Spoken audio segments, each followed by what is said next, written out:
Oui, tout à fait, Antoine. Nous avons pris part à un convoi de secours des forces armées royales, un convoi en hélicoptère. Alors nous sommes partis avec des hélicoptères Chinook et Puma, 4 au total pour être exact, des hélicoptères qui servent au sauvetage, au secours et à la livraison des aides et des denrées de première nécessité. Alors ce sont des hélicoptères qui sont utilisés pour atteindre les régions qui ne sont pas accessibles, les endroits reculés dans les montagnes du Haut-Atlas. Ces hélicoptères, ils servent d'abord à distribuer ce que je vous disais, les denrées alimentaires de première nécessité, de l'huile, du lait, des couches. Et puis l'hélicoptère, quand il arrive à se poser, revient avec éventuellement des blessés. Alors nous avons embarqué avec les forces armées Royal Air et nous avons bien vu, hein, en prenant ce chemin aérien vers la province de Chichawa, que ces villages sont vraiment enclavés, ils sont coincés entre deux pans de montagne, ils sont accessibles seulement par de toutes petites routes. On voyait aussi très bien la désolation de ces villages, hein, les destructions, les villages qui plus on avance, et bien plus apparaissent détruits. Pendant notre trajet, nous avons changé de destination, Antoine.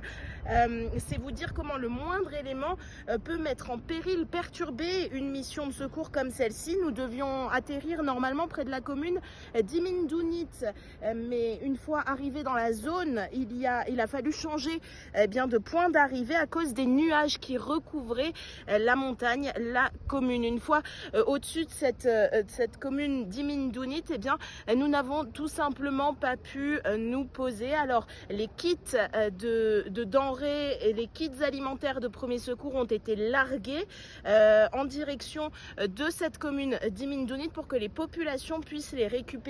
Une autre mission partira bientôt et ça dépendra des conditions météo pour pouvoir éventuellement se poser. Il y a sur place tout de même une équipe militaire qui est présente en permanence dans ces villages reculés. Ce sont les chasseurs de l'Atlas, hein, c'est le nom de cette unité. Et s'il y a des blessés, eh bien ce sont eux qui préviennent le centre d'opération ici à Marrakech pour l'envoi de renforts, pour l'envoi d'autres hélicoptères.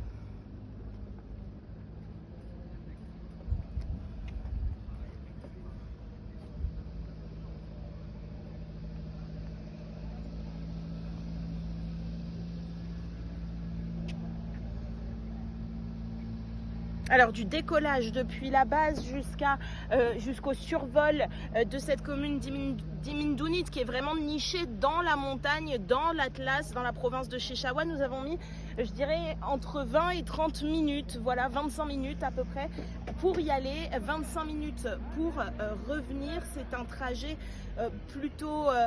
plutôt simple, j'ai envie de dire, en tout cas jusqu'à ce qu'on arrive dans les montagnes où souvent, et c'est ce que nous disaient les militaires avec lesquels nous étions, il est possible de ressentir de fortes turbulences, surtout quand on traverse des zones où nous sommes entourés des montagnes de chaque côté. Vous savez, ces vallées qui creusent les montagnes, et bien dans ces vallées, il y a beaucoup de nuages, il y a beaucoup de perturbations possibles.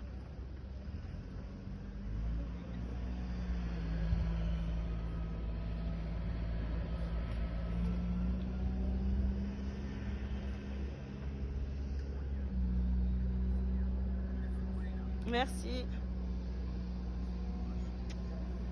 Merci à toi aussi.